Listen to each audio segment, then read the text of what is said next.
As adults, we've learned to communicate and are usually able to have a meaningful two-way conversation. Teens are still learning that skill, so as parents, it's okay if we need to learn how to have that dialogue.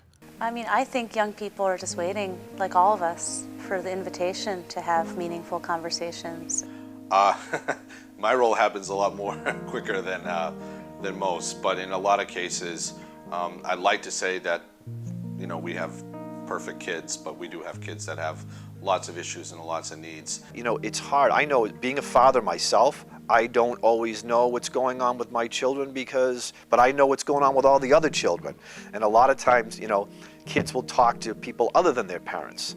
And that's something that's hard for parents. It's been hard for me, but you have to accept that that's one of the dynamics of adolescence. Teens don't necessarily want your eye contact, but if you can be next to them doing something else, you're going to get the most out of that teen in terms of conversation, in terms of what's in their hearts, what they want to have happen.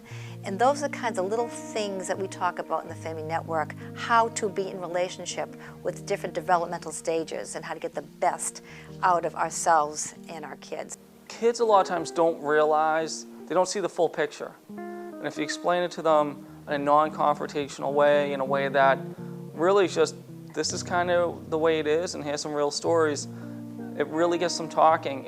And beyond talking, gets them to open up and tell you things that you may not have realized. Any kid who come in, of course, they get nervous to speak up. So I ask them usually share what their win is, okay? The win is something that they did for them, you know. So to empower them to do that, I have to be the first one who share. I really believe that something that you say to a child, even early in life, can impact their life later.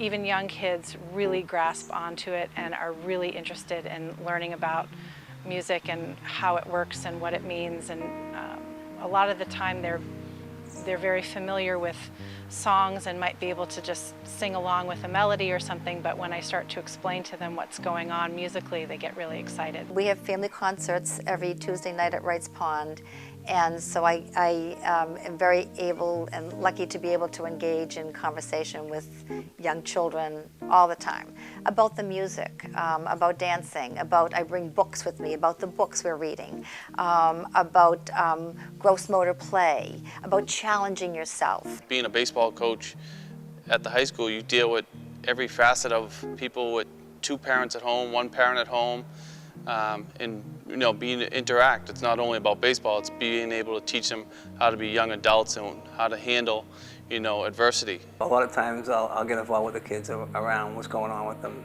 not just working that day, but what's going on with them on their teams or in their games or in their leisure time or what's going on in school. I do a lot of volunteer work, so I work with a lot of teenagers, and them too I tell them all the time that they can come to my house anytime they want if they have a problem.